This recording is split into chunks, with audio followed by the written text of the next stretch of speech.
On a warm June morning in 1975, a family out on a fishing trip near the Florida Everglades made a horrifying discovery. Lying side by side along a remote canal bank were the bodies of two teenage girls. They were identified as 14-year-olds Darlene Zetterauer and Barbara Schreiber, inseparable best friends from Hollywood, Florida, who had vanished just the day before. Witnesses last saw the girls the previous afternoon, happily climbing into a white van on a busy street in Hollywood, likely hitchhiking as they often did. That ordinary summer outing turned tragic. By the next day, both teens had been subject to the worst form of assault imaginable, and then shot. Their brutal slaying shocked the community and baffled investigators. For nearly 50 years, the case remained ice cold, a haunting mystery with no answers, until modern DNA technology and dogged police work finally brought the truth to light. Darlene Zetterauer and Barbara Schreiber were more like sisters than friends.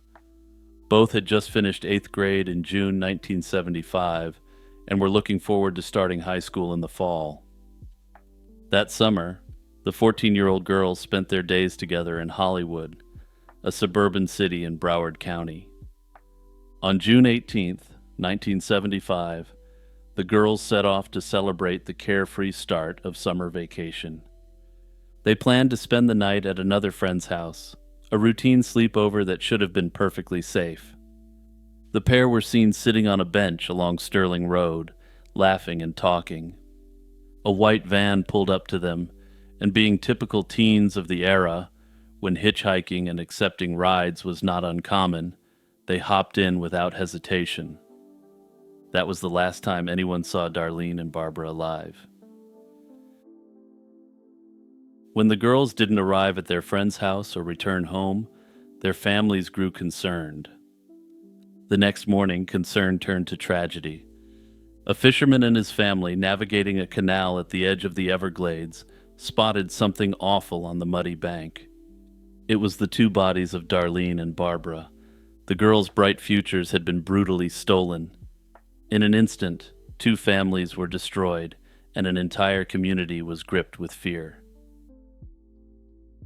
Broward County detectives launched an intensive investigation, and unsurprisingly, they threw the full weight of the state into solving this disgusting crime.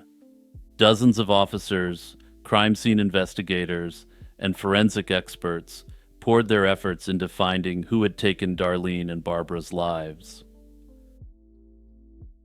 A friend of the girls later recalled seeing the two get into the van and even remembered being invited along, an offer she declined. This confirmed with certainty that the girls were lured into the vehicle.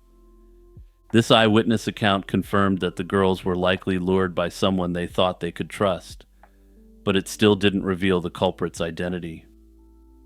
The Broward Sheriff's Office canvassed the area, appealed for tips, and even examined other crimes for connections, yet the trail soon went cold. At the time, South Florida was in the grip of what the media dubbed the flat tire slayings. This is a string of unsolved attacks on young women in 1975 and 76, many of whose bodies were found near canals. Darlene and Barbara's slayings fit the pattern in some ways, and authorities wondered if a serial predator might be preying on women and girls in the area. The theory was that a predator was cruising local roads, possibly deflating victims' tires, or offering rides, then attacking and dumping bodies by remote waterways. Fear spread through the community, and parents warned their children to be extra cautious. However, no definitive link or suspect emerged at the time. As months turned into years, the case of Darlene and Barbara remained unsolved. Eventually, it was filed as a cold case, evidence stored away, leads exhausted, and no justice for two innocent teenagers. In 2019, the department established a dedicated cold case unit to re-examine unsolved cases like this one. Investigators carefully reviewed the old evidence with fresh eyes. Crucially, the girls' clothing from 1975 had been preserved, and it held the key to a breakthrough. Technology had advanced dramatically since the 1970s. What was impossible back then was now routine, and the authorities turned to advanced DNA profiling techniques. The cold case team decided to test the evidence using a specialized DNA extraction device called an MVAC, which can collect minute genetic material even from decades-old fabric. In 2022, the crime lab scientists applied this new technique on Darlene's blouse, painstakingly vacuuming for any biological traces left by the perp. The work paid off, and from the tiny DNA fragments recovered, analysts developed a full DNA profile of an unknown man. It was a eureka moment. After nearly 50 years, they finally had a genetic fingerprint of one of the perpetrators. Using criminal DNA databases and genealogical research, the profile was soon matched to a name. Robert Clark Keebler emerged as the prime suspect. Keebler was a convicted felon with a long record of violence, including armed robbery and indecent assault spanning from California to South Florida. Astonishingly, despite his disturbing rap sheet, he had never been on the radar for the 1975 slayings until the DNA hit connected him to the crime. By the time of this discovery, however, Keebler was beyond the reach of law enforcement. He had died in 2019 of natural causes. Still, this revelation brought a surge of energy to the investigation and a measure of solace that the mystery was at last unraveling. The genetic testing revealed another disturbing twist, though. The cops had always thought there could have been two men involved in the crime, based on the testimony of witnesses. It turned out that they were correct. By 2025, the cops announced that a second suspect had been identified, Larry Stein. Like Keebler, Stein had a history of serious crime, and he was actually an associate of Keebler's during the 1970s. Back in 1975, both men were in their early 20s and already had rap sheets full of violence. Investigators discovered that Stein and Keebler's criminal records included burglaries, assaults, even prior instances of abducting women in Florida and beyond. They were exactly the type of predators who could commit such a heinous act. Tragically, but perhaps thankfully, Stein would also never face justice in a courtroom. He had died in 2005 at the age of 50, his life ending long before the DNA evidence could tie him to this crime. With Keebler and Stein identified as the culprits, the Broward Sheriff's Office finally declared the case solved. Advancements in DNA testing and solid detective work had brought definitive answers in the slayings of Darlene Zetterauer and Barbara Schreiber. Importantly, investigators don't believe that Keebler and Stein were responsible for any of the other flat-tire slayings in the area, despite initial speculation decades ago. Those other cases remain officially unsolved and likely unrelated, at least according to the authorities. The 1975 double slaying of Darlene and Barbara appears to have been an isolated opportunistic crime committed by two individuals who crossed paths with the girls on that fateful day. Detectives suspect the men may have targeted the teens simply because they were there and willing to accept a ride. While the cops couldn't be sure why the crime was committed, the primary motive seemed to be the commission of an indecent assault. The slayings were simply a way for these two sick men to cover up their messed up crimes. Hey everyone, it's Jimmy here with a quick reminder to like, subscribe, and share this video, and also hit that notification bell. Anyway, let's get back to business. For over 3 decades, a mystery haunted the city of Garden Grove, California. On a quiet night in May 1987, 23-year-old Shannon Lloyd was found brutally slain in the house where she rented a room. The discovery of her lifeless body, evidence of a violent struggle and a life cut short, sent shockwaves through the community and left police puzzled and desperate for answers. Who would do this to a young mother in her own home? And would the perpetrator ever be brought to justice? Those questions lingered for decades, until a remarkable breakthrough in forensic science finally cracked the case wide open. Shannon was a mother to a young son and had a steady boyfriend who often visited her. She lived in a rented room on Donna Lane in Garden Grove, an Orange County suburb where she was striving to build a good life for herself and her kid. By all accounts, Shannon was a devoted mother who was just trying her best, making the violent end to her life all the more heartbreaking. Late on May 21st, 1987, the unthinkable happened. Shannon's roommate, a 70-year-old man who shared the house, found her slain shortly before midnight. Panic ensued as he rushed to a neighbor's home to call the police and report the horror he had discovered. When officers arrived, they found a grim scene. Shannon had been indecently assaulted and strangled to death in her own room. There were no obvious signs of forced entry, and nothing of value appeared to be missing, which immediately deepened the mystery. It seemed that Shannon had either willingly let her perpetrator into the house, or perhaps knew the person who did this to her. Crucially, in 1987, forensic DNA analysis was still in its infancy, so investigators didn't have today's powerful genetic tools at their disposal. With limited technology and no eyewitnesses, they had to rely on traditional detective work, which unfortunately yielded no answers at the time. Detectives worked tirelessly in the aftermath of the act. They canvassed the neighborhood and interviewed everyone who knew Shannon, from her boyfriend to local acquaintances. Neighbors told police that while Shannon was mostly friendly and kind, there had been occasional visitors who raised eyebrows. One neighbor mentioned that some rough-looking men would occasionally stop by. On a few occasions, police had even been called to the house prior to the attack, though the reasons for those visits remained unclear, at least to the public. All of these details gave investigators leads to chase, but none led to an immediate suspect. Despite the thorough investigation, the case frustratingly remained unsolved. Within a short time, it went cold. A terrifying predator was on the loose, and no one knew who he was, or if he would strike again. Then, in 1989, another tragedy struck in Orange County that would later prove to be connected. On February 19, 1989, the body of 27-year-old Renee Cuevas was discovered along a road near the now-closed El Toro Marine Corps Air Station in Irvine. Renee had been slain under strikingly similar circumstances.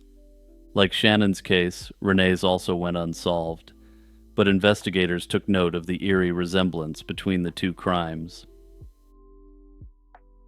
It wasn't until 2003 that a crucial clue finally linked the two slayings. Forensic scientists at the Orange County Crime Lab re-examined DNA evidence from both crime scenes and made a startling discovery. The DNA profile from Shannon Lloyd's perpetrator matched the person who had slain Renee. In other words, the same unknown man had committed both crimes. This revelation meant a serial predator had been at large in Orange County since the late 1980s, responsible for taking two young women's lives. Armed with this knowledge, authorities finally had a trail to follow, but the perp's identity was still a mystery. The DNA profile was uploaded to the National Criminal Database, but it didn't match any known offender at the time. The case remained cold, but investigators were now more determined than ever, knowing that solving either woman's slaying would solve both. By the late 2010s, a revolutionary investigative tool emerged in forensic science: genetic genealogy. This technique gained national fame in 2018 for helping identify the original Night Stalker, proving that even decades-old DNA could lead to a name by tracing family trees. In 2021, 34 years after Shannon's life was taken, Orange County's investigative genealogy unit turned its attention to the DNA from her case. Using advanced DNA analysis and family tree mapping, they identified a possible suspect, Reuben Smith. The name meant nothing to the original detectives, but it was about to unravel the whole mystery. Smith had lived in Orange County in the 1980s, not far from where the slayings occurred, before eventually moving to Nevada. Digging into his past, detectives discovered he had a history of violence. In July 1998, more than a decade after Shannon's slaying, Reuben Smith was arrested in Las Vegas for attempting to end the life of a woman after an indecent assault. That victim heroically fought off her attacker and survived, later recalling the evil she sensed in him and how she knew she had to fight for her life. Although Smith was charged for that 1998 attack, the case never went to trial. The charges were eventually dismissed, and he walked free. However, during that arrest, Las Vegas authorities collected a DNA sample from Smith, a sample that would turn out to be the key to solving Shannon's case. And as expected, this would of course crack Renee's case open as well. While it never ended up in any databases, it was stored by the Las Vegas cops. Once Smith's name surfaced through genetic genealogy, investigators pulled his 1998 DNA sample from storage and compared it to the DNA from the crime scenes. It was a perfect match, conclusively tying Reuben Smith to both slayings. The mystery of who ended the life of Shannon Lloyd was solved. It was the same man who had eluded justice all those years while leaving a trail of violence from Orange County to Las Vegas. Reuben Smith would never face a jury for his crimes, and, given the platform we're on, let's just say that he carried out the penalty for a capital offense on himself in July 1999. His grim end meant he escaped justice before anyone realized the full enormity of what he had done. For the families of Shannon Lloyd and Renee Cuevas, learning the identity was a bittersweet revelation. On one hand, they finally knew who was responsible and that he could never hurt anyone else. On the other, Smith's death meant there would be no criminal trial, no opportunity to see him held accountable in court. Still, the resolution brought a measure of closure that had been denied for so long. Shannon's brother expressed gratitude for the detectives and forensic experts who never gave up on his sister's case, and he took comfort that the truth was finally known. Likewise, Renee Cuevas' relatives thanked law enforcement for their persistence and said that knowing the perpetrator's name brought some peace to their family. Investigators have also begun looking into the possibility that Smith had other victims during his years in California and Nevada, an open question they continue to pursue. Right now, though, no other crimes have been confirmed, though the authorities have confirmed they are investigating him as a potential serial perpetrator. That said, I find it difficult to believe that Reuben Smith struck twice in the late 80s, then attempted to do the same thing in 1998, with no attacks in between. Generally, these sorts of predators are emboldened when they get away with it to the level that Smith did. Notably, he wasn't even a suspect in the case of Shannon or Renee, and had never been interviewed or taken in for questioning. Further, it's somewhat suspicious that he took the approach that he did in 1999, unless he thought there was credible evidence out there that could turn up further victims. Crystal Rogers was a 35-year-old mother of 5 from Bardstown, Kentucky, who vanished under mysterious circumstances in 2015. Her disappearance on a 4th of July weekend shocked her tight-knit community and sparked a years-long quest for answers. Rogers' car was found abandoned on the side of the Bluegrass Parkway with a flat tire, the engine still running, and her purse and cell phone left inside. This eerie discovery turned a missing person case into a chilling mystery, one that would haunt the town of Bardstown for nearly a decade. Crystal Rogers grew up in the small town of Bardstown, known as the bourbon capital of the world. At 35 years old, Crystal was a devoted mother of 5 children. She lived with her longtime boyfriend, Brooks Huck, and their 2-year-old son, along with her other children from previous relationships. Friends and family described Crystal as a caring, attentive mom who would never disappear on her own accord. Crystal's close-knit family immediately knew something was wrong when they couldn't reach her over the 2015 Independence Day weekend. Her sister noted that Brooks's explanations for Crystal's absence didn't add up, reflecting the family's early suspicions. Crystal was officially reported missing by her mother on July 5, 2015, after 2 agonizing days with no contact. That same day, a family member discovered Crystal's maroon Chevrolet Impala along the Bluegrass Parkway with a flat tire. The keys were still in the ignition, and her belongings, including her purse and phone, were found inside the car, a sign that this was no simple roadside mishap. To her loved ones, these details were terrifying. Crystal would never have willingly left her car under those conditions, let alone without telling anyone. The last known sighting of Crystal Rogers was on the evening of July 3, 2015.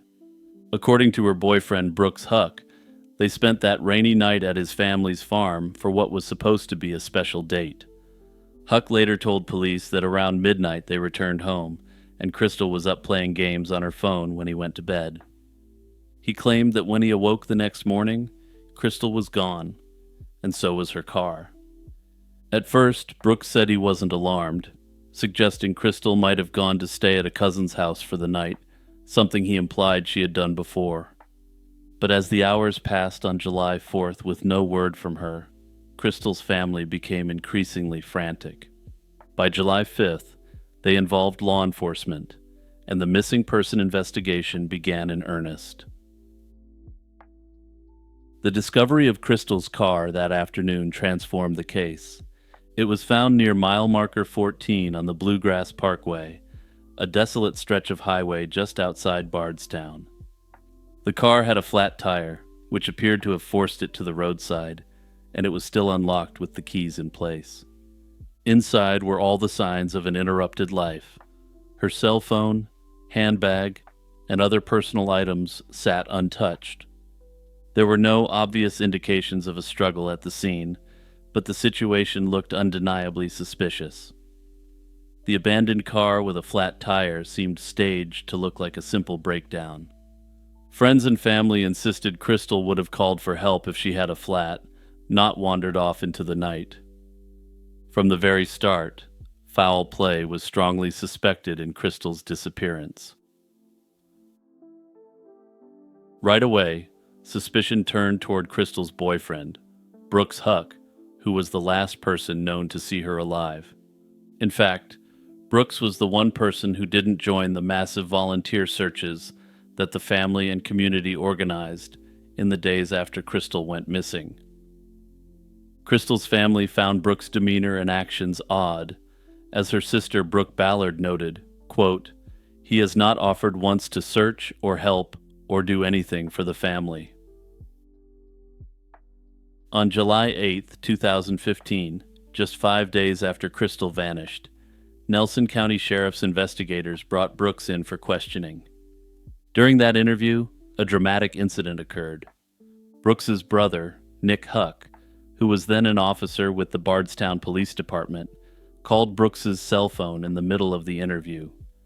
Despite being a cop himself, he allegedly warned his brother not to speak with the police. This interference immediately raised eyebrows, and investigators suspected that Nick was trying to help his brother thwart the investigation. As the probe continued, more red flags emerged. Brooks Huck agreed to take a polygraph test, but the results came back inconclusive. While polygraph tests themselves can't actually reveal if someone isn't telling the truth, they are an investigative tool. If someone engages in known deceptive tactics while taking one, it's generally not a good sign as to their innocence. Meanwhile, Nick Huck also underwent an FBI-administered lie detector test regarding his knowledge of the case. He failed that polygraph as well, again by showing signs of deception done to trick the test administrator. By October 2015, Nick Huck was fired from the Bardstown Police Department for interfering with the investigation and violating department policies.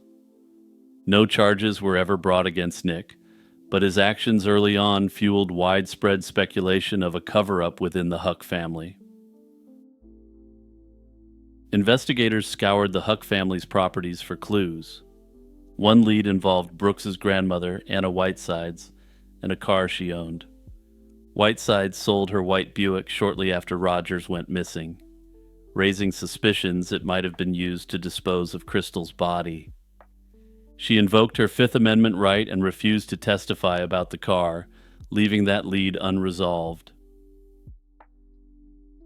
Detectives eventually searched the vehicle and related properties for any trace evidence, but if they found anything significant, it was never disclosed to the public.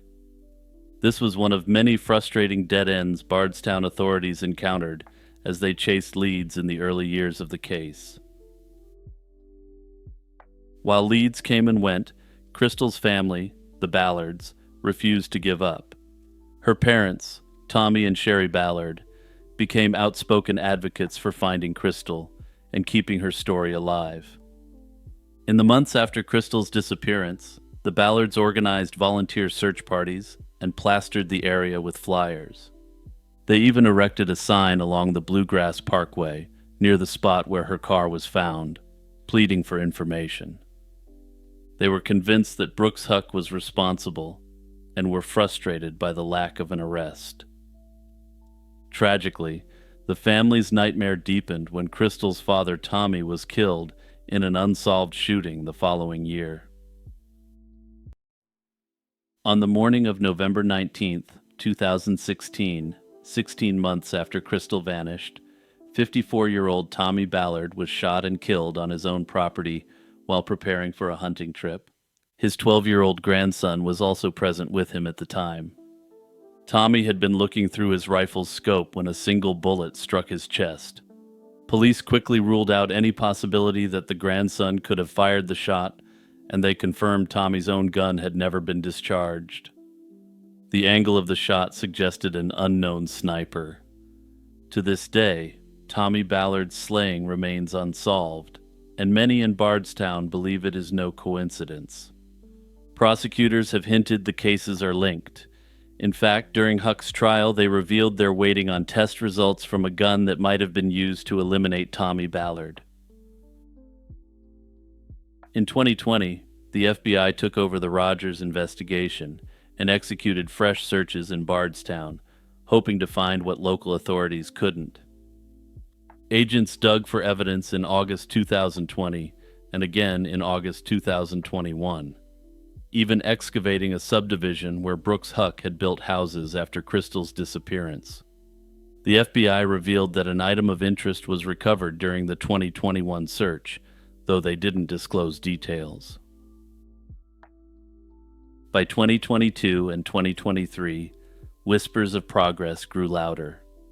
Investigators quietly re-interviewed witnesses and applied advanced analysis to cell phone records and other digital data from 2015. With fresh eyes on the case, authorities started to zero in on a pair of local men, a father and son, who had been peripheral figures in the original investigation. Joseph Lawson, then 32, was an acquaintance of Brooks Huck. His father, Stephen Lawson, also had ties to Brooks' circle of friends. Rumors swirled that these two had helped Brooks cover up Crystal's disappearance, but for years no charges were filed against them either. Finally, a breakthrough came in the fall of 2023.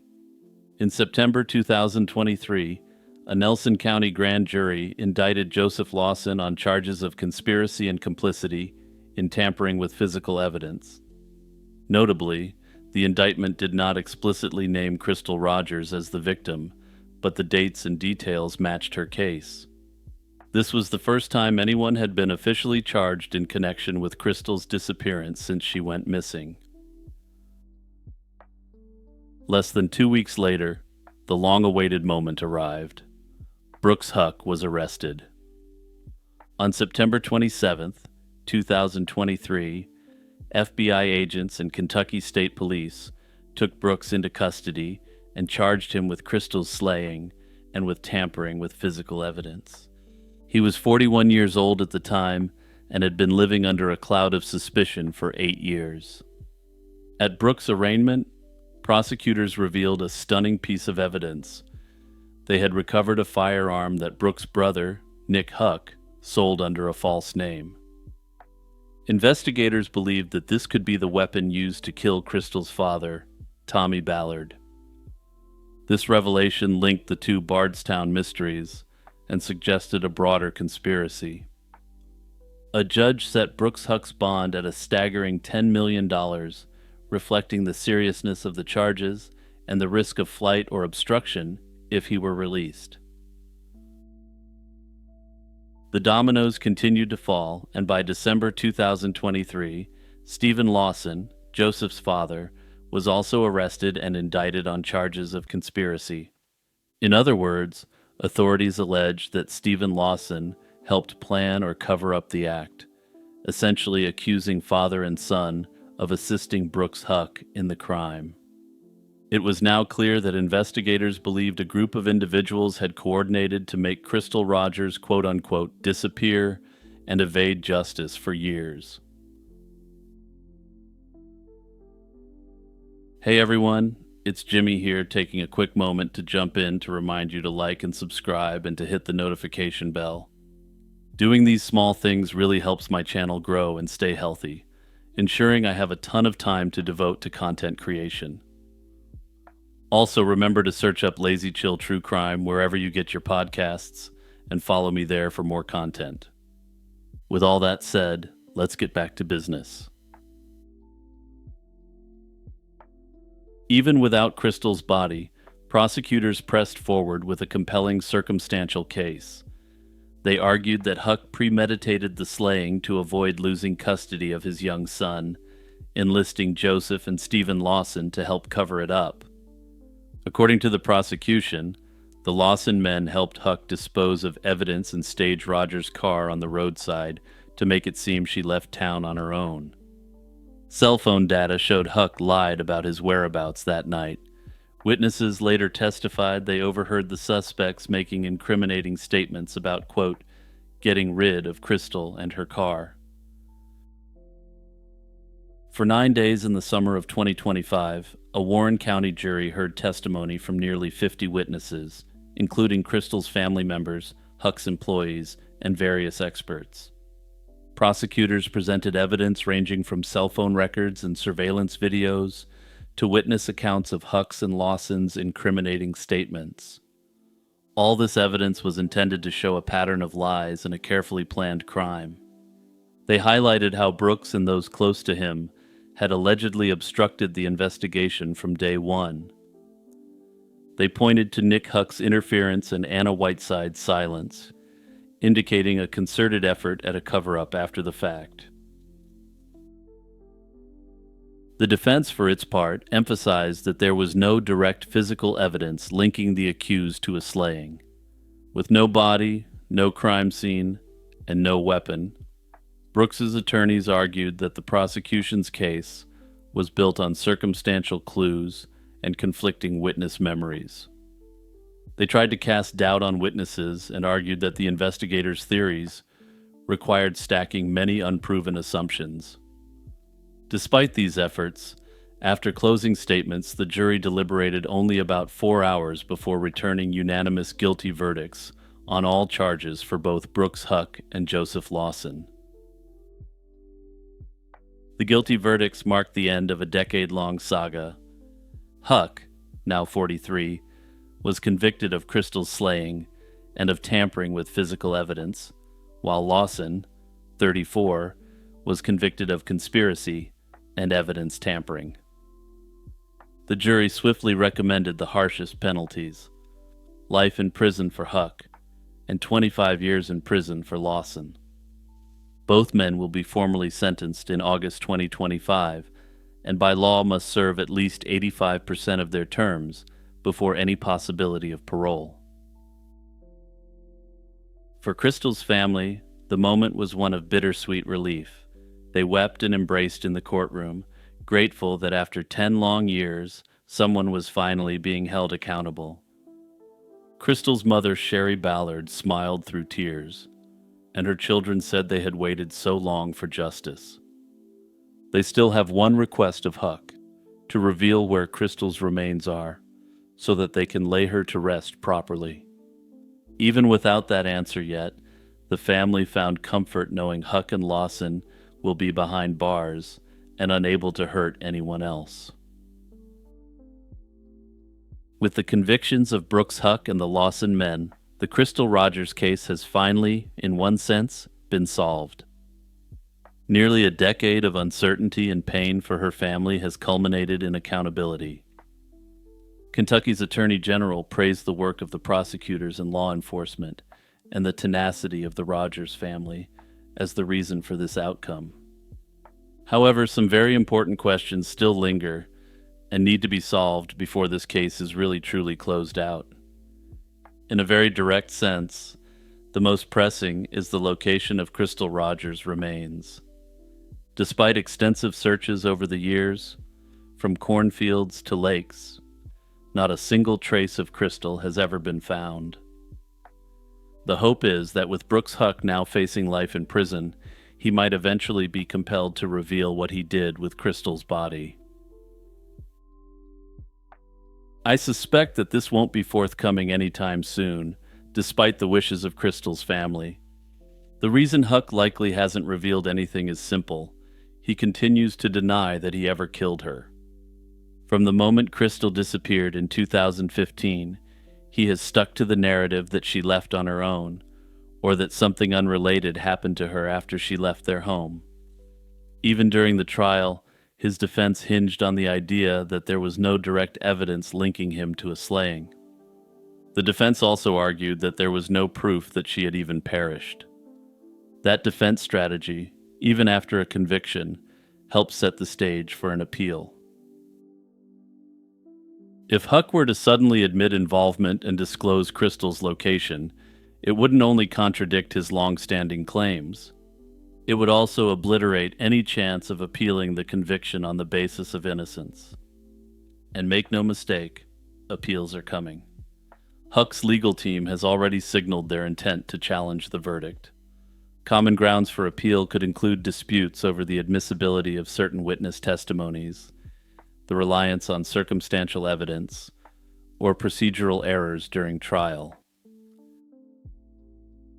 For an appellate court to take such challenges seriously, the defense needs to maintain the position that their client is innocent. Any admission from Huck, verbal or otherwise, could ruin that legal strategy. Another factor is that he may have had further accomplices involved in the disposal of her body, and the location of her remains may make this completely evident. Revealing the location of the remains could thus result in charges being filed against further associates, or perhaps family members. Given what we know of the evidence thus far, it's not hard to speculate on this sort of involvement. There's also a more chilling possibility that Huck views the location of Crystal's body as leverage. Though it's an unthinkable notion, some offenders use the knowledge of where a victim is buried as a final form of control, both over the victim's family and the legal system. Another unresolved thread is the slaying of Tommy Ballard. During Brooks Huck's trial, the prosecutor openly pointed out that Tommy's 2016 death may be related to Crystal's case.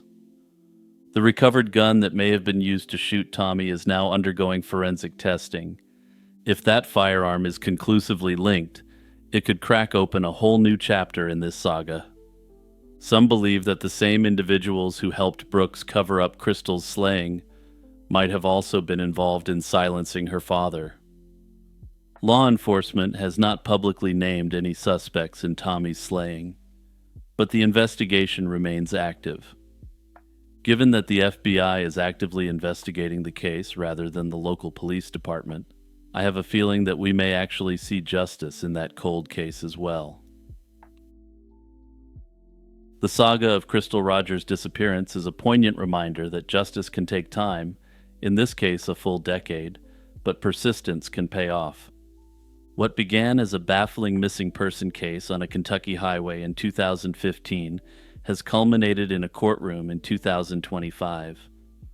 This has provided a measure of justice for a young mother whose life was cruelly cut short, regardless of how many questions and unresolved mysteries continue to circle the case. In the early 1980s, Roger Wheeler spent millions buying a business that he hoped would be the basis for his sports empire. What he didn't know is that this purchase meant that he had entered into a fatal entanglement with the Boston mob and Whitey Bulger, one of the most feared gangsters in American history. Wheeler was a self-made multimillionaire who came from humble beginnings, who had established himself as a well-known figure in Tulsa, Oklahoma.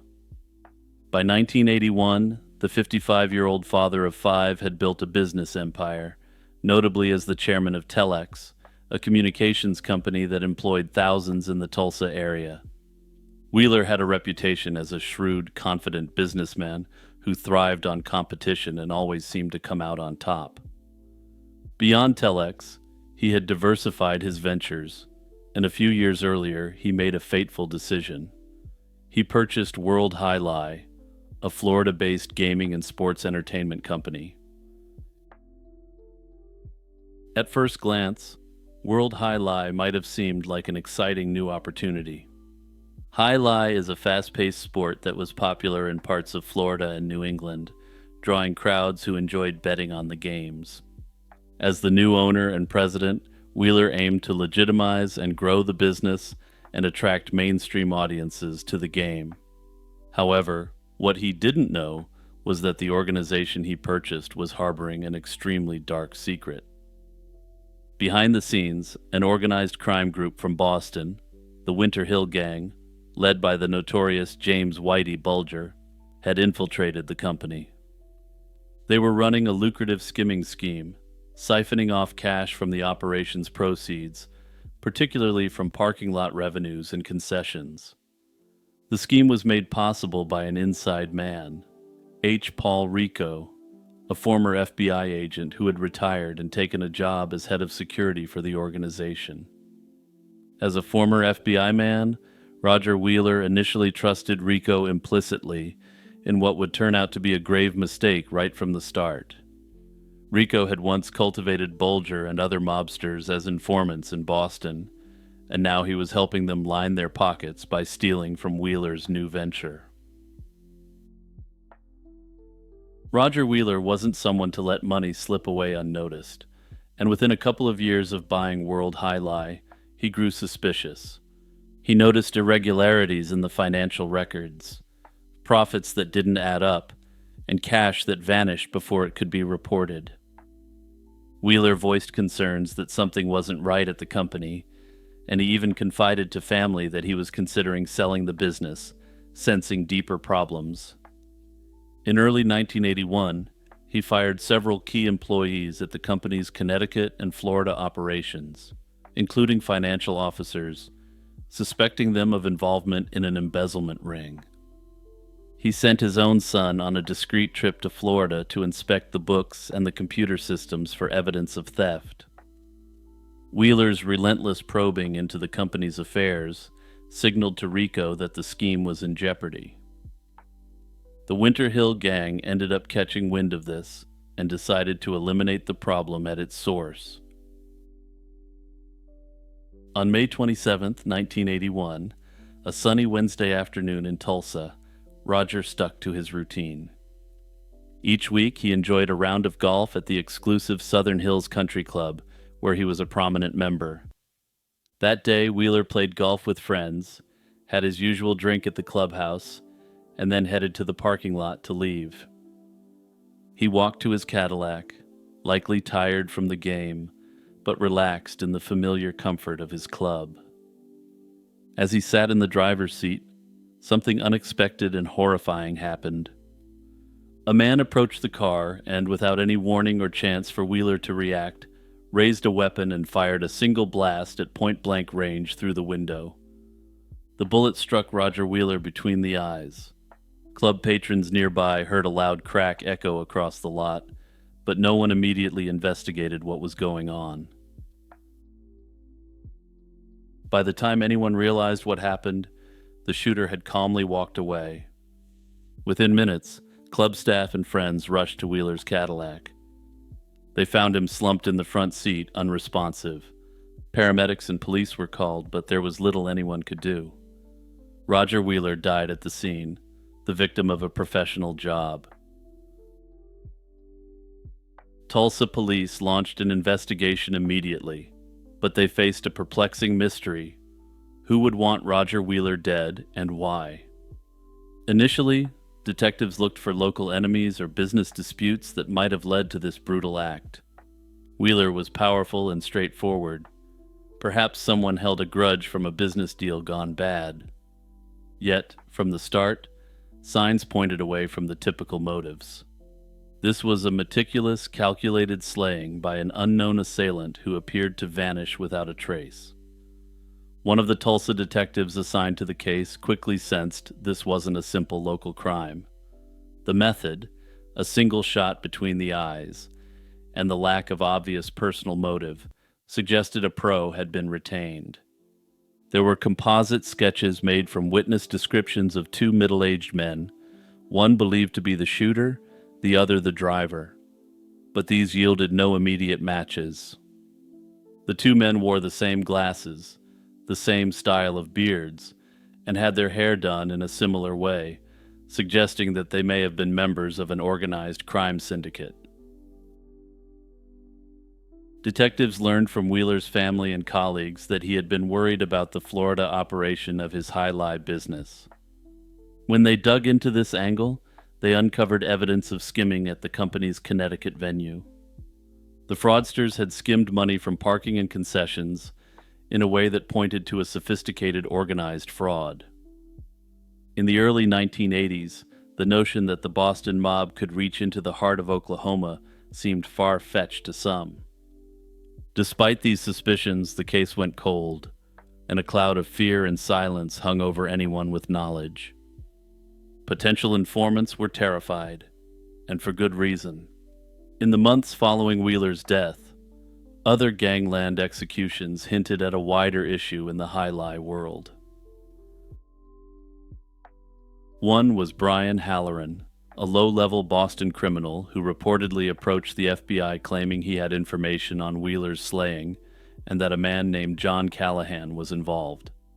Halloran was executed on a South Boston waterfront in May 1982, alongside an innocent friend who just happened to give him a ride that night. The other was John Callahan himself, the former president of World High Lie who had sold the business to Roger Wheeler. In August 1982, Callahan's body was found stuffed in the trunk of his Cadillac in a Miami airport parking garage. It appeared that anyone who knew too much about the skimming operation was being systematically eliminated, but unsurprisingly, no one seemed willing to talk about it anymore. As the 1980s progressed, the Roger Wheeler case remained unsolved, frustrating his family and the Tulsa police. Eventually, Tulsa detectives began to suspect that the very people who should have been their allies were hindering the investigation. The FBI had jurisdiction over interstate crime and organized crime, and given the emerging Boston mob connection, one would expect federal agents to be deeply involved in helping Tulsa police. However, they were largely kept in the dark about the investigation. Unbeknownst to Tulsa detectives at the time, this reluctance had a sinister explanation. Agents in the FBI's Boston office were themselves compromised. It later emerged that certain Boston FBI agents had extraordinarily close relationships with Whitey Bulger. Bulger, incredibly, had been acting as an FBI informant since the 1970s, feeding agents information on rival gangs while he was effectively given license to commit crimes. Throughout the investigation, one name kept surfacing: H. Paul Rico, the former FBI agent turned World High Lie security chief. By 1982, Tulsa detectives suspected that Rico might have played a role in Wheeler's demise, and that the FBI may be compromised. That said, at the time, more level-headed investigators in Tulsa dismissed this as a virtual impossibility. As time went on, though, those suspicions were bolstered as the truth about the Winter Hill Gang's infiltration of the FBI trickled out in the late 1990s. John Connolly, a Boston FBI agent who was a handler for Bulger, was arrested and later convicted of multiple charges related to his corruption and protection of Bulger. Investigations by the Justice Department exposed that Bulger had been shielded for years.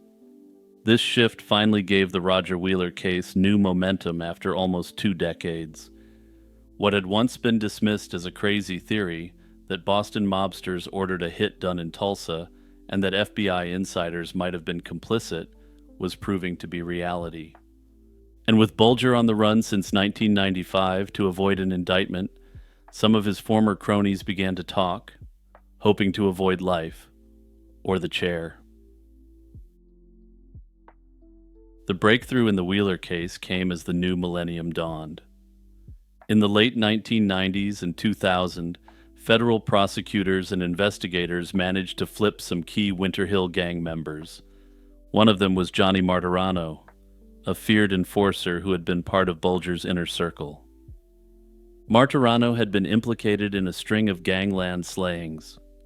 Facing the possibility of the chair or life behind bars, he agreed to cooperate. In a plea deal, Martirano admitted to carrying out over 20 slayings at the behest of the crew, and one of those was Roger Wheeler's. He revealed the chain of events behind it all. Whitey Bulger and his closest allies were alarmed that Wheeler's investigation was getting too close to their skimming operation, and decided that Wheeler had to be eliminated. Martirano flew to Oklahoma under an alias, and it was Rico who helped by providing inside information of the details of Wheeler's habits and schedule. On that fateful day at Southern Hills, Martirano lay in wait and executed the plan. He then slipped away, returned the rental car, and flew out, leaving Tulsa authorities baffled. In March 2001, nearly 20 years after the slaying, a Tulsa grand jury finally indicted all those responsible for the slaying of Roger Wheeler. By that time, 2 other men allegedly central to the crime were already dead. By way of refresher, Brian Halloran, the low-level Boston career criminal, had been snuffed out in 1982 on that South Boston shoreline. While John Callahan, the former World High Lie president, was stuffed into a trunk in Miami. Bulger, the mastermind of the operation, was still a fugitive when the indictments came down, and he had slipped away in 1995 after a tip-off about pending charges. Another stunning development was the indictment of former agent Paul Rico in 2003. At age 78, Rico was arrested and charged with aiding in the slaying of Roger Wheeler. Rico maintained his innocence, and he would never face trial. He died of natural causes in 2004 while in custody awaiting proceedings. Notably, Martirano, with 20 bodies to his name, including Roger Wheeler's, was given only a 15-year sentence as part of his plea bargain. In June 2011, 30 years after Roger Wheeler was slain in that Tulsa parking lot, news broke that Whitey Bulger had been captured. He was arrested in Santa Monica, California, where he had been living in hiding with his longtime girlfriend. Bulger's arrest made headlines worldwide after years of being one of the most high-profile wanted people in the country. Federal authorities decided to try all his cases together as is usual in such complex interjurisdictional matters. In 2013, Whitey Bulger went on trial for the slaying of Roger Wheeler, amongst numerous others. The jury found he had participated in Wheeler's slaying, and he was sentenced to 2 life terms plus 5 years, ensuring the 83-year-old mobster would die in prison. Bulger would go on to meet a violent and horrific end behind bars in 2018 at the hands of his fellow inmates, his life of crime finally having caught up to him in his old age. When Teresa Scal failed to show up for her nursing shift on October 27, 1986, her mother went to check on her and uncovered a nightmare. Teresa, a 29-year-old nurse and mother, was found brutally slain in her Lakeland, Florida home. The violent crime shocked the community and devastated Teresa's family. Yet despite an intensive investigation, the perpetrator remained unidentified. For 37 years, the question of who ended the life of Teresa went unanswered, until modern DNA technology finally revealed the truth. A newly licensed registered nurse and single mom, Teresa had an 8-year-old son who was the center of her world. She was known for her compassionate and giving nature. Those who knew her described her as warm-hearted and dedicated to caring for others. Tragically, it was in her own home that this young woman's life was violently cut short. On October 27, 1986, Teresa returned to her Lakeland duplex after finishing a night shift at the hospital. She spoke by phone with her mother, Betty, around 2:30 p.m. to ask if Betty could pick up her son from school later that day. That was the last time anyone heard from Teresa. When Teresa failed to show up for her 7 p.m. nursing shift that evening, her family grew worried. The hospital alerted her mother that Teresa hadn't arrived for work, so Betty drove to her daughter's home to check on her.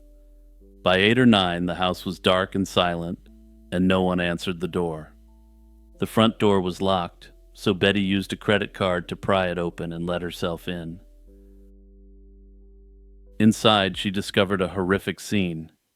Teresa lay on the living room floor in a pool of blood, brutally stabbed to death.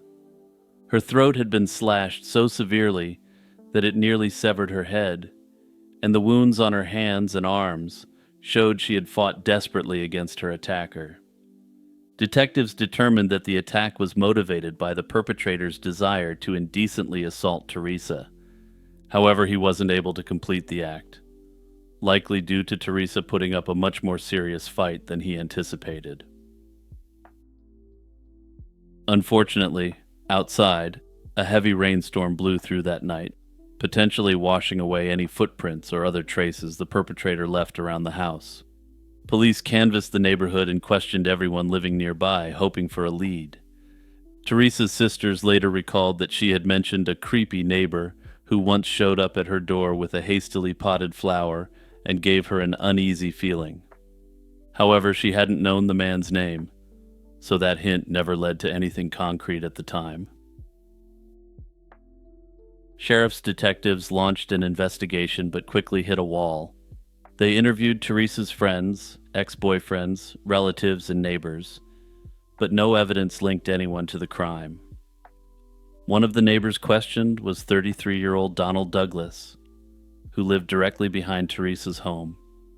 Douglas answered all their questions calmly and had no visible injuries from any struggle, so he wasn't considered a suspect and was quickly eliminated from contention. What nobody knew at this time was that Douglas was that creepy neighbor who had awkwardly presented a flower to Teresa. With no eyewitnesses and no weapon found, the investigators had little to go on beyond the physical evidence. Crucially, forensic technicians had collected the drops of blood that weren't Teresa's and preserved them as evidence. In the late 1980s, DNA profiling was new and not widely available, but detectives hoped that someday this blood would lead to the perpetrator. Years later, as DNA technology advanced, the sample was entered into the FBI's database of DNA profiles. No match was found. The DNA didn't match any profile in the system. That meant the person who left that blood, presumably the perp, had never been arrested and therefore wasn't in the database. Eventually, investigators accepted that barring some unforeseen breakthrough, the perpetrator would likely walk free for the remainder of his days. In 2022, decades after the trail had gone cold, investigators took a fresh approach using forensic genetic genealogy. The Polk County Sheriff's Office teamed with Othram, a private lab specializing in forensic genetic genealogy for cold cases. Othram's analysis of the unknown blood identified distant relatives of the suspect through genealogical databases. One surprising discovery in this DNA family tree was a hidden branch, an out-of-wedlock child born in the 1940s that few in the family knew about. This long-ago secret meant the suspect had distant kin in the database that wouldn't have been obvious from his immediate family. Tracing that lineage eventually led investigators to a family who had lived right behind Teresa's house in 1986. All signs pointed to one man in that family, Teresa's former neighbor, Donald Douglas. Nearly 37 years after Teresa's death, detectives finally had the evidence to name the perpetrator once and for all. They obtained a DNA sample from one of Donald Douglas's adult children and confirmed that the blood from the crime scene belonged to Douglas. The mild-mannered neighbor who had escaped suspicion in 1986 was unmasked as the perpetrator after all these years. Unfortunately, Douglas could never be brought to justice. He had died of natural causes in 2008 at the age of 54, so he was never charged. The sheriff announced that the case was solved and said Douglas likely became violently enraged when Teresa spurned his advances. In hindsight, the creepy neighbor Teresa once spoke of was indeed Donald Douglas, who had so adeptly fooled investigators by pretending to be meek and mild. Teresa's mother, now 84 years old, said she was grateful to have lived to see the perpetrator identified.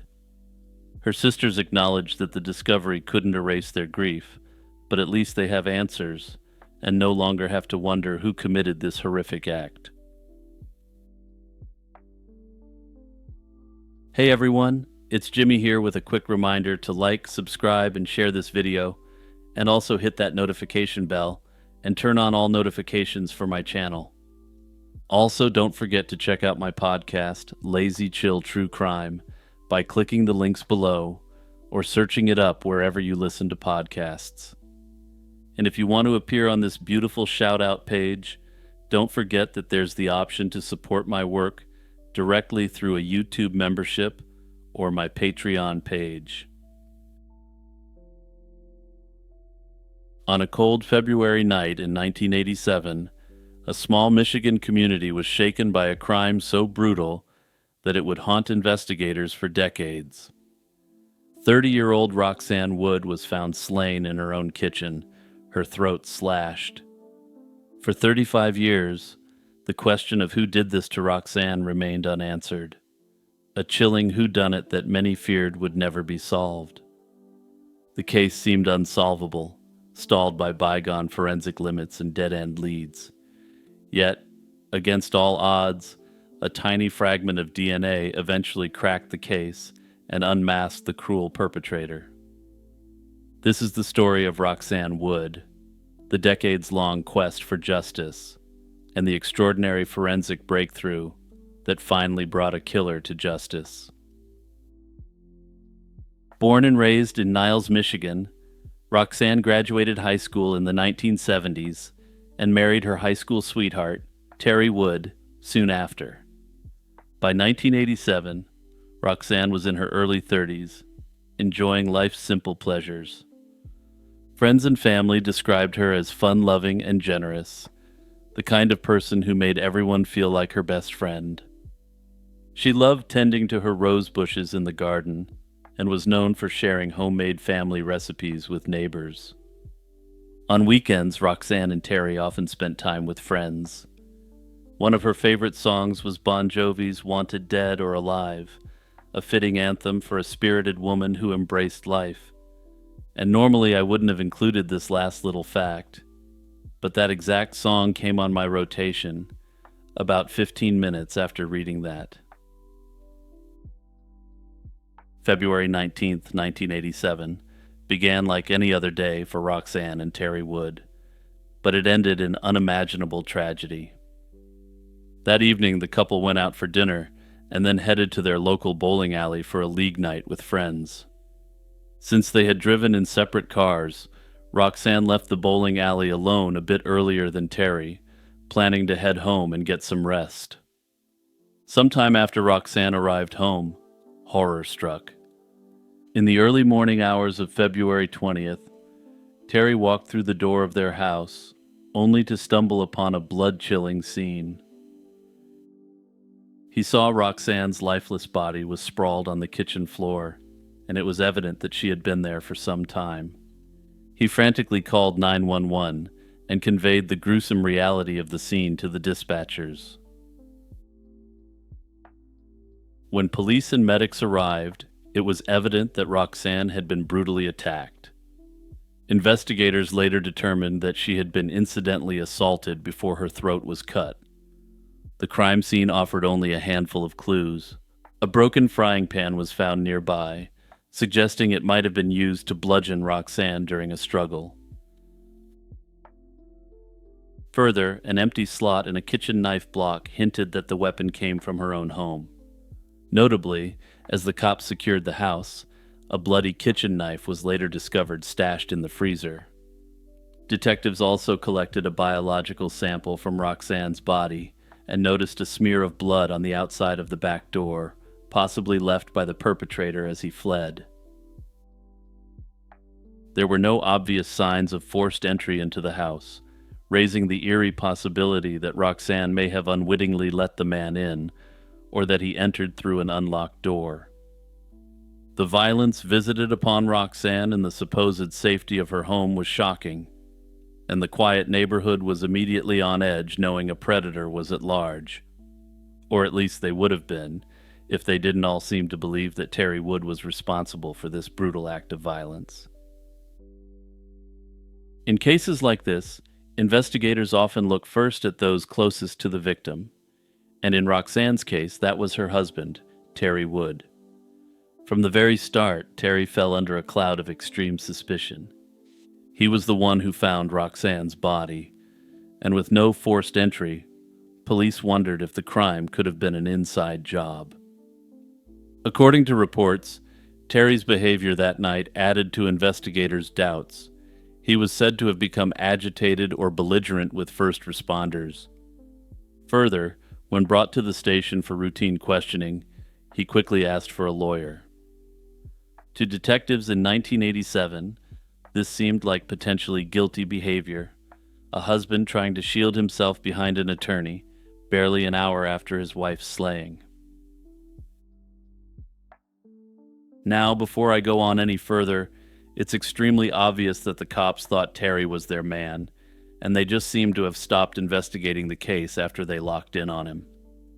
I'm going to tip my hand a bit here and tell you right now that Terry had absolutely nothing to do with Roxanne's slaying. It seems likely to me that Terry understood that the cops weren't asking him friendly questions in an attempt to actually solve the crime. To them, the crime was solved. Terry did it, and they just needed to break him. Under these circumstances, it makes perfect sense why Terry would want to lawyer up right away, and may have been less cooperative than usual. Indeed, one investigator bluntly told Terry that he believed that Terry had done it. Terry adamantly maintained his innocence, and Roxanne's family stood by him. Her younger sister Janet never believed Terry was capable of such a heinous act, and insisted the real perp was still out there in the shadows. Nonetheless, with no alternate suspects and scant evidence, Terry remained the primary suspect for decades in many people's eyes. Whispers followed him everywhere he went in town, and according to some reports, both investigators and locals referred to him as slash. It was a bitter reference to a man they had believed had slain his wife. As time went on and leads dried up, it seemed like the real predator had gotten away, and an innocent man's reputation was forever marred by the loss of his wife. Despite focusing in on Terry in 1987, police were unable to charge anyone for Roxanne's slaying. The authorities only have one opportunity to take a run at their man, and the evidence just wasn't sufficient to justify attempting to do that to Terry. Aside from the physical evidence at the scene, which in those days could only be analyzed with relatively primitive forensic methods, there were no eyewitnesses and no obvious motive. The case gradually went cold, leaving Roxanne's family in limbo. By the late 1990s, DNA profiling had emerged as a game-changing tool in criminal investigations, and evidence from Roxanne's case was tested. There was DNA from the unknown offender, but even in the 1990s, there was no match in any database, and the sample was small and degraded. In 2001, Michigan State Police took a fresh look at the case, hoping new techniques might succeed where earlier efforts failed. Unfortunately, that review also ended without a breakthrough, and Roxanne's file returned to the unsolved case shelves. By 2020, over 33 years had passed since Roxanne's slaying, and technology had advanced dramatically. Michigan State Police decided to reopen the cold case once again in 2020 in a last-ditch effort to find the attacker. The turning point in this cold case arrived when detectives turned to genetic genealogy. In 2020, investigators sent what remained of the DNA sample from Roxanne's case to Identifinders International, a California-based company specializing in forensic genealogy. This was a long shot. The sample was tiny and degraded, consisting of only a few human cells worth of DNA. In fact, it was the smallest amount of DNA ever attempted for this kind of analysis, roughly 3% of the quantity normally required to build a genetic profile based on the tech at the time. They painstakingly processed the minute DNA fragments, and against the odds, they managed to extract enough genetic information to work with. It was a groundbreaking achievement in its own right. For the first time, such a low-quantity DNA sample was successfully used to generate a genealogical lead in a criminal case. One name jumped out, Patrick Wayne Gillum, a man who, as fate would have it, lived just across the state line in South Bend, Indiana, only a few miles from Niles, Michigan. Gillham had never been on the radar back in 1987, but now he was the focus of an intense investigation.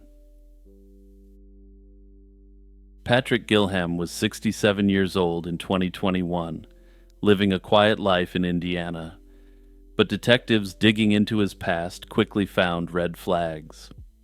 Gillham had a criminal history of attacks against women. In fact, back in 1980, he had been arrested for breaking into a woman's home in Indiana and assaulting her in a chillingly similar attack. The victim in that prior case survived the ordeal and testified against him, leading to his conviction for burglary and indecent assault.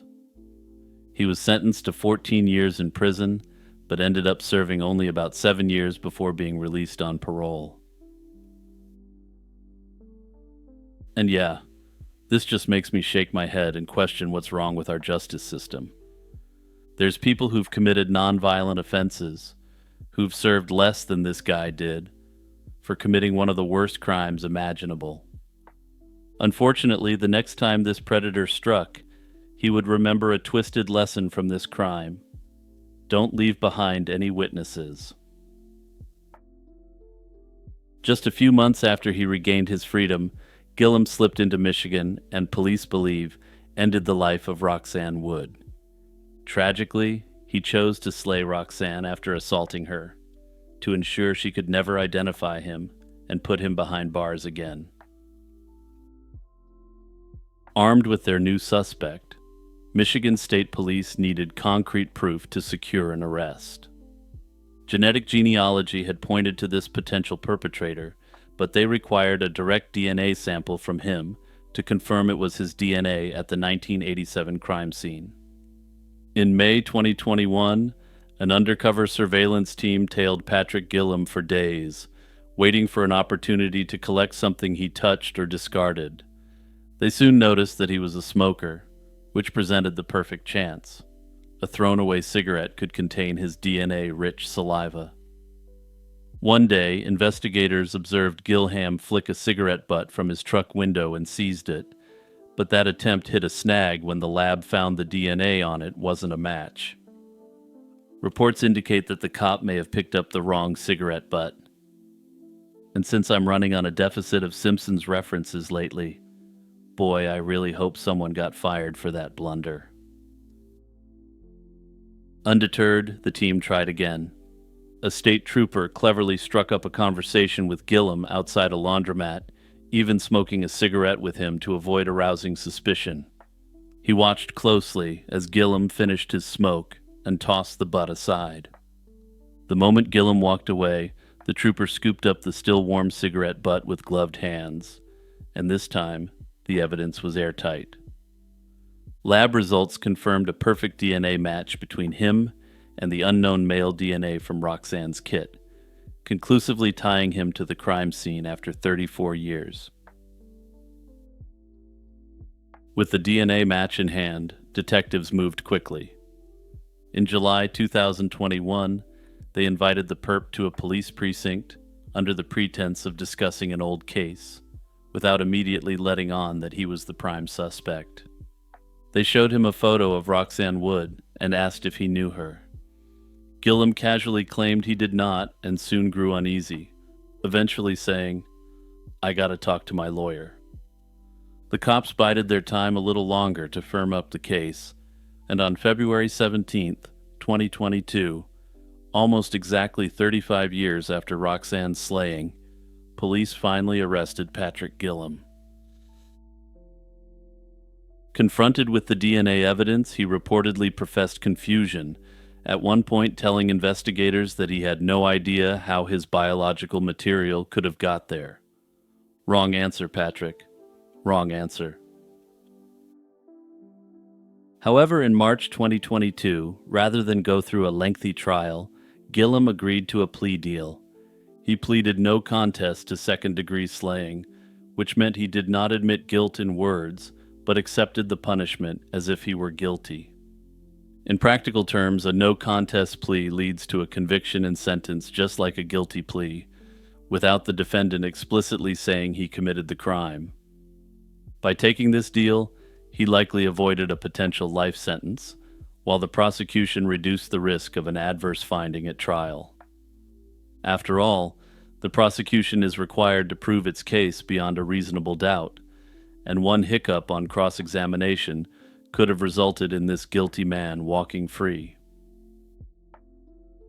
At his sentencing on April 25, 2022, Patrick Gillham, then 67 years old, was ordered to serve 23 to 50 years in prison for the slaying of Roxanne Wood. Under this sentence, he will not be eligible for release until he serves at least 23 years behind bars, at which point he would be around 90 years old. In all probability, the prison cell will be where he spends the rest of his life. Unfortunately, if he had received a proper punishment for his first major crime, Roxanne would have still been alive. In court, the tearful convict offered a brief apology and said he was quote-unquote sorry and praying for forgiveness, but his words rang empty to Roxanne's family. One of Roxanne's brothers coldly remarked that it's common for people like Gillham to, quote, find Jesus only after they've been caught. He questioned why he didn't voluntarily come forward when he had the chance if he was truly so remorseful about this horrific act. The obvious answer, of course, is that he wasn't remorseful for the act, but rather the fact that he got caught yet again for committing the same sort of sick offense. Roxanne's case, once deemed unsolvable, became a landmark example of modern forensic science triumphing over time. It showed how persistence, innovative genetics technology, and old-fashioned detective work could unite to solve even the coldest of cases. Roxanne Wood's story is tragic, but it now stands as a testament that justice delayed didn't necessarily have to mean justice denied. It also sent a strong message to people out there who committed heinous offenses in the 1980s or even earlier. It's only a matter of time before you're rotting in a cell.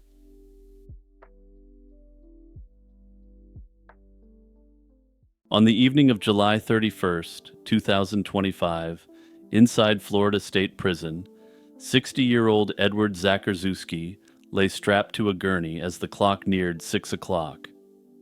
He had spent nearly 30 years condemned, and now he was about to get the big DP for a crime that had shattered his family and horrified his community back in 1994. In a final statement, Zakarzewski sarcastically thanked Floridians for carrying out his execution in a cold and efficient manner, saying he had no complaints. The story of Edward Zakarzewski, the man who had brutally slain his wife and 2 young children, finally reached its conclusion 31 years after the attacks. Edward Zakarzewski II was, on the surface, an ordinary husband and father before his deadly crime. He was a U.S. Air Force sergeant living with his family in the coastal panhandle town of Mary Esther. Years earlier, he had met Sylvia while stationed overseas in Korea, and the two married and started a family.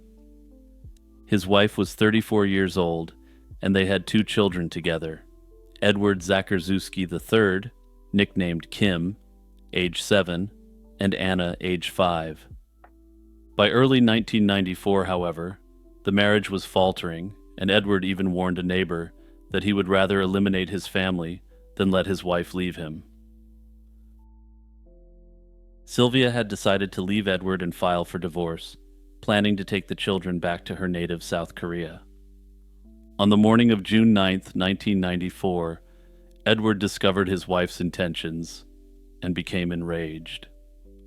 During his lunch break that day, he purchased a machete and also gathered a crowbar and rope, hiding these items in the family's bathroom in preparation for a violent confrontation. That evening, he lay in wait for his wife and children to return home and resolved to do the unthinkable. When Sylvia and the kids returned to their Okaloosa County home that night, Edward unleashed unfathomable violence. He first attacked his wife in the living room, striking Sylvia repeatedly with the crowbar and then strangling her with the rope until she was unconscious. With Sylvia incapacitated on the floor, Zakarzewski turned his rage to the kids. And for your mental sanity, I'm going to leave it at that. The outside world wouldn't learn of this atrocity for several days. When Zakarzewski failed to report for duty, the authorities performed a welfare check. What they found was a scene of unfathomable horror. They discovered the 3 bodies stacked in a bathtub in the family home. Zakarzewski himself was nowhere to be found, and in the immediate aftermath it wasn't clear if he was even still alive. Little did investigators know that within hours of committing the atrocities, Edward Zakarzewski fled Florida. He drove to Orlando and caught a flight to Hawaii's remote Molokai Island, hoping to disappear far from the crime scene. In Hawaii, he adopted the alias Michael Green and found refuge in a secluded religious commune where he did maintenance work in exchange for shelter. For about 4 months, the fugitive lived quietly under the radar, trying to pretend his old life did not exist. Meanwhile, Florida authorities quickly identified Zakarzewski as the prime suspect and launched a nationwide manhunt. His case received a massive burst of publicity in October 1994 when the television show Unsolved Mysteries featured the Zakarzewski case on air. At the time, Unsolved Mysteries was pulling 10 million viewers an episode in the United States and Canada.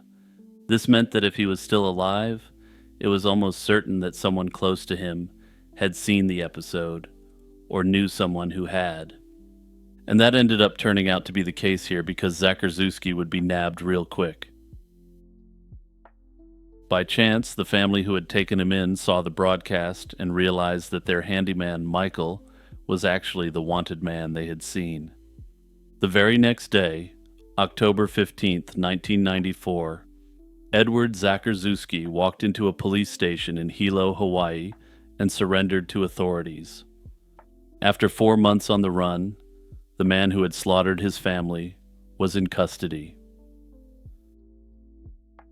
Zacharzewski was extradited back to Florida to face charges related to his heinous crimes. While awaiting trial in jail, he even attempted to escape in August 1995 by trying to cut through a fence with another inmate, but guards foiled the plan. Rather than endure a full jury trial, he ultimately chose to plead guilty in March 1996 to all 3 counts. This spared him a trial on the question of guilt, but a separate hearing was held to determine his punishment.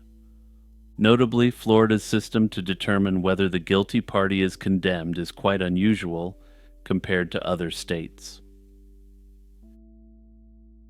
In Florida, in 1996, a jury would have to decide whether someone should get the big DP from the state.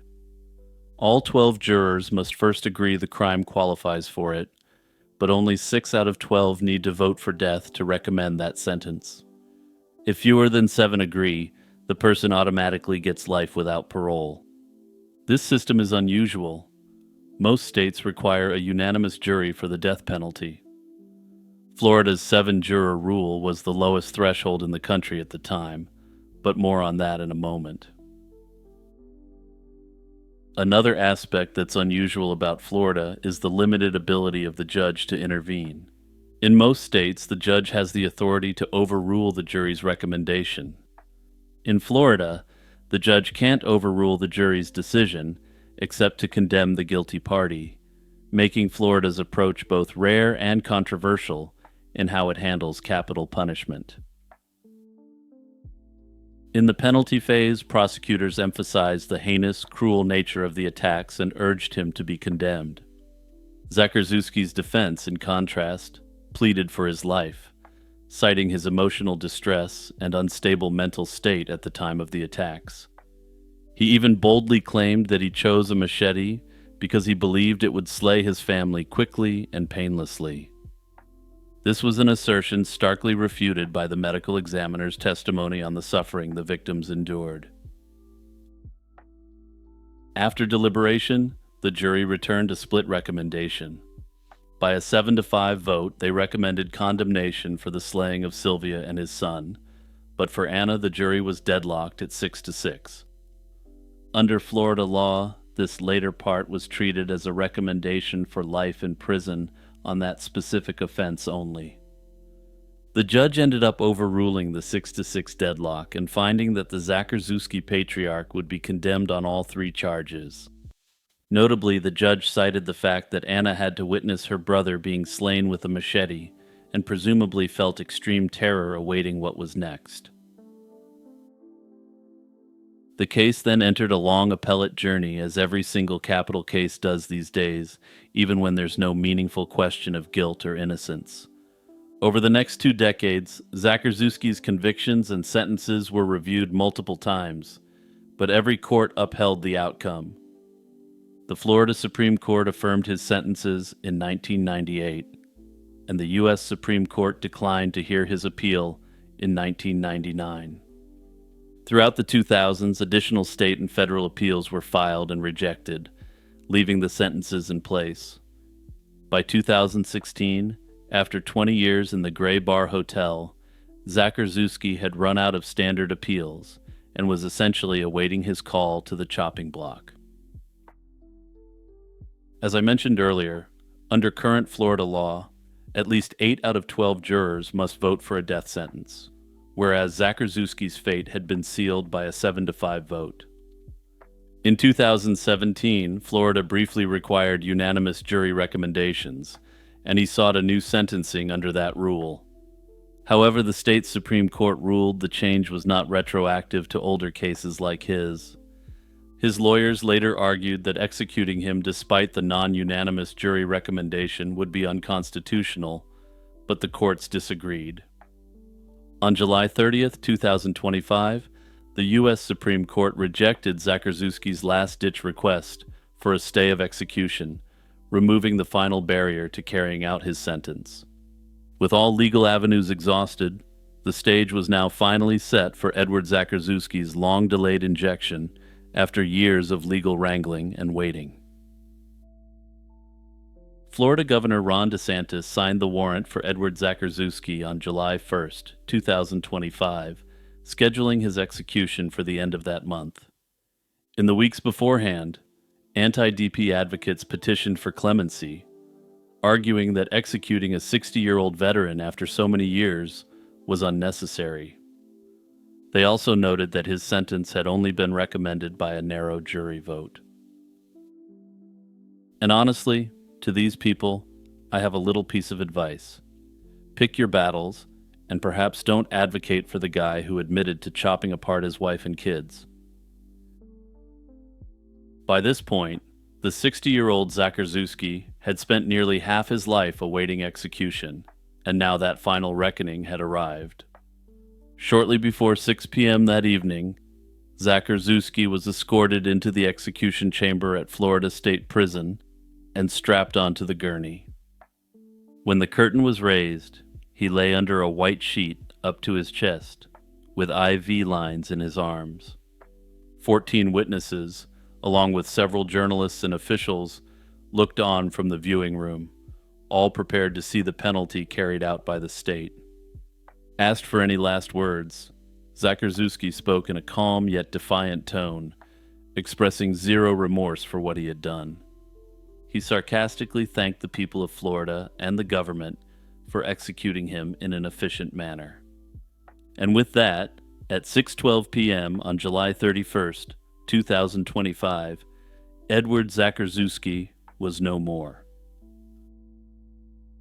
Anyway, just as a quick postscript on this one, this is one of the cases that has just absolutely pissed me off the most. The fact that this monster didn't even show any remorse in his last moments, even for what he did to his own kids, just made me absolutely sick. It also really made me question the people who were out there campaigning for the life of this remorseless perpetrator. I get that some people are fundamentally against capital punishment, but the idea that so much time and effort would be tossed into someone so irredeemable just makes me mad. And honestly, bringing up the fact that he was a veteran in an effort to try to win over some hearts and minds to his cause was really low as well. Basically, it seemed crass and manipulative, or at least that's my take on it. Hey everyone, it's Jimmy here, taking a quick moment to jump in to remind you to like and subscribe and to hit the notification bell. Also remember to search up Lazy Chill True Crime wherever you get your podcasts, and don't forget to follow me there for more content. The podcast is updated regularly, and I also occasionally include bonus content over there as well. It was a cool Friday afternoon on February 19th, 1993, in rural Pasco County, Florida. 12-year-old Jennifer Odom stepped off her yellow school bus around 3, just a few hundred feet from her front door. She waved goodbye to her friends, slung her book bag over her shoulder, and clutched her clarinet case as she began the short walk toward home. For Jennifer, an avid school band member, it was a routine end to the school day in the close-knit community of St. Joseph. This was a place where kids were safe to roam their neighborhoods, or so the community thought. But in the span of mere moments, that ordinary day turned into an unimaginable nightmare. By the time evening came, Jennifer Odom had vanished without a trace, and the peaceful innocence of that small Florida town was permanently shattered. When Jennifer failed to arrive home that day, her family immediately knew something was wrong. The school bus driver remembered dropping her off, and classmates recalled seeing Jennifer cheerfully heading on her way. Crucially, several children on the bus also independently reported an eerie detail that sent chills through investigators. They saw a faded blue pickup truck that had been spotted crawling slowly along the road, following behind Jennifer as she walked. That was the last known sighting of the 12-year-old, and in a span of minutes, somewhere between the bus stop and her front door, Jennifer simply disappeared. Law enforcement was alerted, and an intense search began before nightfall. The stillness of the rural afternoon gave way to the whir of police helicopters. Flashlight beams pierced the dusk as concerned volunteers joined deputies in combing the area. There was no sign of Jennifer, only the lingering dread that someone in that mysterious blue truck had snatched an innocent girl in broad daylight. In the days that followed, a massive search operation unfolded across Pasco and neighboring Hernando County. Thousands of volunteers and law enforcement officers scoured roughly 60 square miles of terrain. They trudged through groves, fields, and wooded areas in hopes of finding any clue to Jennifer's whereabouts. Canine units sniffed for a trail, and mounted patrols navigated rough backcountry. The local media closely followed every development, broadcasting Jennifer's smiling school photo and turning her disappearance into a region-wide concern. Despite the outpouring of community support, each day without answers felt agonizingly long for Jennifer's family and neighbors. Hope mingled with fear as searchers refused to give up, even as nights passed with no word. Finally, 6 heartbreaking days after she went missing, the search came to a tragic end. On February 25th, 1993, 2 volunteers walking through an orange grove off Powell Road in southeastern Hernando County made a grim discovery. It was the lifeless body of Jennifer, and she had been left in the remote grove, roughly 20 miles from where she'd been taken.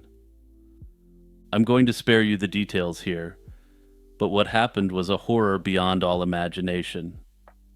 In those painful moments, a burning resolve was immediately born to catch the monster responsible for this and make sure he faced the harshest justice Florida has to offer. From the very start, detectives had precious few clues to work with beyond the circumstances of Jennifer's disappearance. The faded blue pickup truck seen shadowing her route was the biggest lead. Police immediately publicized descriptions of that truck and appealed for anyone who might have seen it in the area to come forward. Every owner of a similar vehicle in the region became a potential suspect. Dozens of tips poured in, and investigators chased them relentlessly, checking alibis, interviewing local residents, and comparing notes with other law enforcement agencies. Unfortunately, however, the case ended up going cold, and investigators turned to unsolved mysteries to attempt to solve the case. Despite her case being prominently featured in a Season 6 episode broadcast in 1994, this did little to immediately solve her case. As a brief aside, to be clear, this isn't a case where unsolved mysteries directly led to the closure of the case. That said, the fact that it took her case from a local Florida story to an international story with massive public attention did potentially end up playing a factor. When it comes to cold cases, one of the biggest factors determining if they will be solved or not is how well known they are and how much attention the case has on it. Oftentimes, this is only achieved by the dogged persistence of the family constantly following up with investigators, but here there was another big boost even beyond that.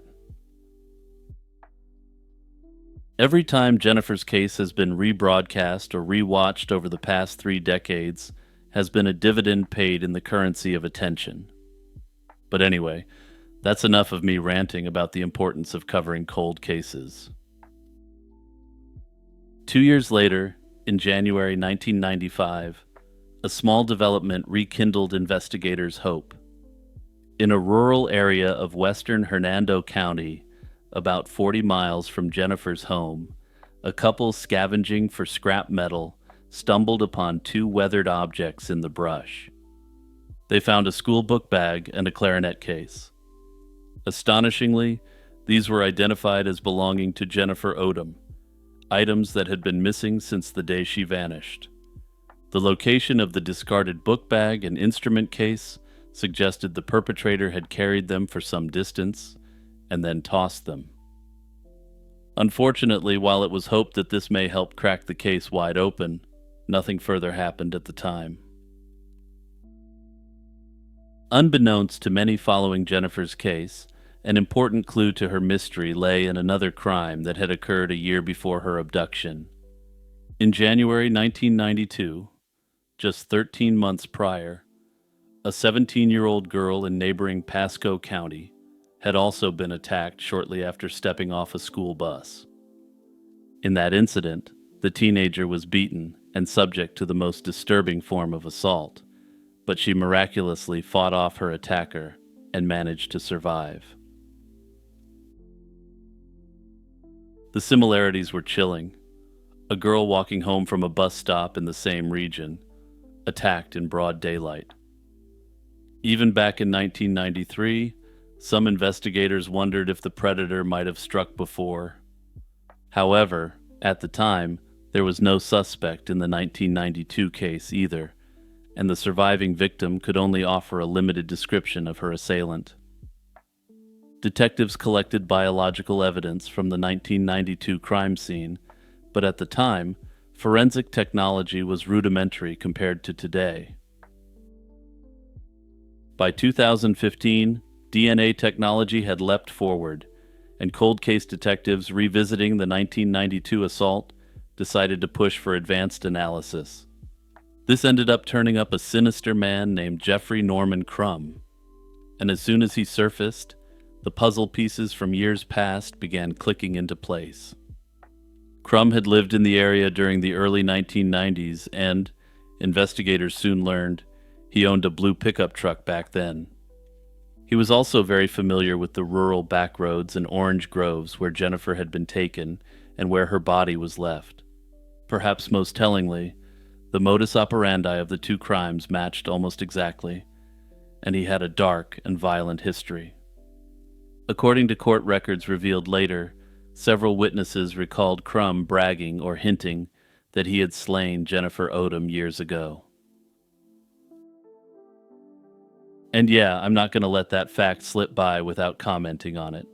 First of all, I've covered a lot of slayings where the case was broken, because the person who did it decided to go brag to everyone about what he had done. These cases in the past have invariably involved two adult males, where one claims he got the better of the other. I've never run into a case where the perpetrator is out there bragging about doing this to a kid. And that brings me to my second point.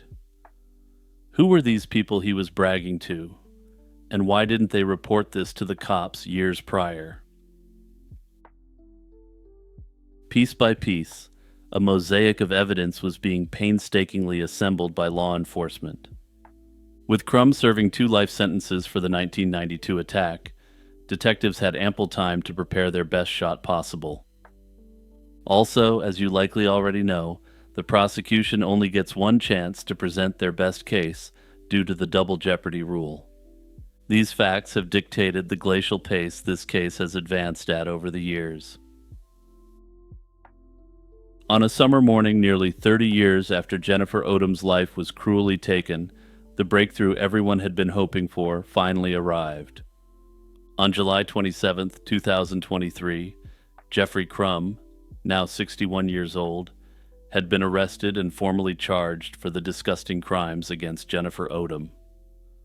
As mentioned, he was already serving life in prison for the other violent crime, and he was transferred to the Hernando County Jail to face these new charges. As of the publishing of this video, this is where he remains, still awaiting trial after all these years. Prosecutors in Florida made it clear that they intend to pursue the most severe punishment for this alleged perpetrator. As of today, Jeffrey Crum remains behind bars, awaiting trial on the charges for Jennifer's slaying and the other horrific acts he committed. Through his public defender, Crum has signaled that he will plead not guilty and fight the charges, which is his right under the law. Jennifer Odom's slaying is a story about loss, but also about unyielding persistence from her family and law enforcement. The case against Crum is overwhelming, and it remains to be seen if he will force this matter to trial or ultimately plead guilty. Unfortunately, given how long it takes to conduct an execution, and given his age, he may simply force the family through an extremely difficult trial. The fact that he will never see the light of day again, regardless of the results of this case, may also be a factor in his decision-making. At present, Jeffrey Crum remains innocent of these specific charges against Jennifer until proven guilty in a court of law. A scream shattered the calm of a February evening in 1988 as 49-year-old Gretchen Burford staggered from her Toyota Camry, bleeding and desperate for help. Moments earlier, she had crashed her car on a busy street in Mountain View, California. This was a last, frantic attempt to escape a knife-wielding attacker who had kidnapped her from a bank parking lot. Gretchen collapsed on the pavement, crying out that she had been stabbed, while her assailant fled into the night. She wouldn't survive the attack. The wound to her chest had punctured an artery, and despite the efforts of good Samaritans and first responders, Gretchen died from her injuries soon after. The perpetrator vanished without taking any money, leaving behind only a bloodied kitchen knife and a blue paisley-patterned cap. These were the chilling clues to a crime that would haunt the community for years before the case was blown wide open. Gretchen was a mother of 3 and a passionate advocate for justice in her community. After raising her children, Gretchen changed career paths in her early 40s by enrolling in law school, determined to make a difference. By 1984, she had established a law practice in Palo Alto, focusing on criminal defense for juveniles and others in need. Colleagues recall that she was dedicated to helping underprivileged youth and believed deeply in giving second chances to those who might otherwise be left behind. Gretchen had also just found new happiness in her personal life.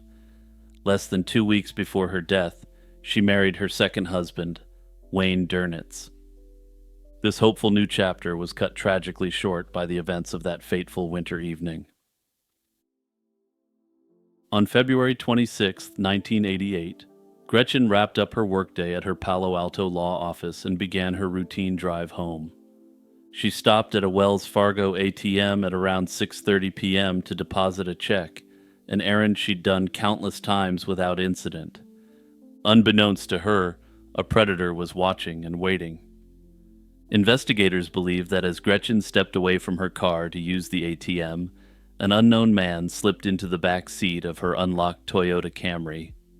When she returned and sat back behind the wheel, the man suddenly emerged and pressed a 12-inch knife to her side, instantly turning an ordinary evening into a nightmare. Under threat of death, Gretchen was forced to drive about 3 miles to another bank location. This was another Wells Fargo branch near the San Antonio shopping center in the neighboring city of Mountain View. The kidnapper's plan was to make her withdraw cash from the drive-through bank machine there. At approximately 7:05 p.m., Gretchen tried twice to withdraw money at the second machine, but both transactions were denied because the amounts exceeded her account's limit. It's suspected that she may have deliberately entered an impossibly high amount in hopes of foiling her captor's robbery attempt. Unfortunately, Gretchen underestimated the man's capacity for violence and brutality. Frustrated by the failed withdrawal, the assailant began struggling with Gretchen inside the car. 2 witnesses in a vehicle behind them noticed the commotion. They saw a struggle in the Camry and even saw the driver's door crack open as Gretchen tried to escape, only to be pulled back by her attacker. In a split-second act of courage and desperation, Gretchen slammed her foot on the accelerator. The Toyota suddenly surged out of the drive-through lane, barreled across the parking lot, and shot onto the street. The car jumped the median and collided with another vehicle, finally coming to a crashing halt about 150 yards away. This risky crash was exactly what Gretchen had hoped for. It attracted immediate attention and forced the attacker's hand. As soon as the car stopped, Gretchen, though gravely wounded, managed to push the door open and tumble out. Bleeding profusely, she cried for help and shouted that she had been stabbed. Two young men rushed to her aid and caught a glimpse of the tall, muscular assailant as he climbed out of the wreck and bolted down a side street, dropping his weapon while fleeing. Tragically, the single stab wound to Gretchen's chest had already done fatal damage. She collapsed to the ground, and despite the efforts of paramedics, she succumbed to her injuries shortly after being rushed to the hospital. The brazen slaying of Gretchen Burford shocked the Palo Alto and Mountain View communities. This generous and well-respected attorney had been violently eliminated in a public place at dusk, and her attacker had escaped into the night. Fear spread that a dangerous predator was on the loose, and detectives vowed to catch the man responsible. The investigation into Gretchen's murder began immediately. Police recovered the butcher knife the assailant had abandoned, and it was later confirmed to be the weapon used to slay Gretchen. Another critical clue left at the scene was a blue paisley cap found on the back seat of Gretchen's car. Detectives surmised that this distinctive hat had likely been worn by the attacker and knocked off in the chaos of the crash. They traced the hat to just 2 stores in the area, but unfortunately that alone wasn't enough to identify a suspect. Witnesses worked with police to create composite sketches of the perpetrator.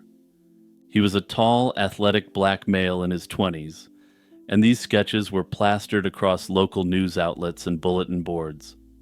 Despite exhaustive efforts, no immediate arrests were made. For 17 years, the identity of Gretchen Burford's attacker remained a maddening mystery. In 2005, however, a fresh look by the Santa Clara County Cold Case Unit, combined with major advances in DNA forensics, finally brought a breakthrough. Investigators decided to send the blue paisley cap for new testing.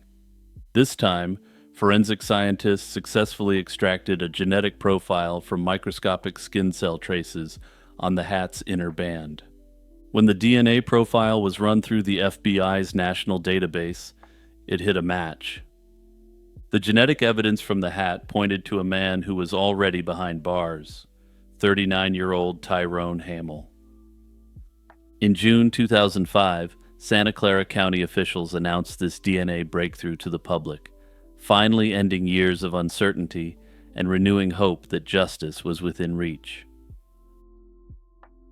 The revelation jolted everyone involved in the case, but it also made sense in hindsight.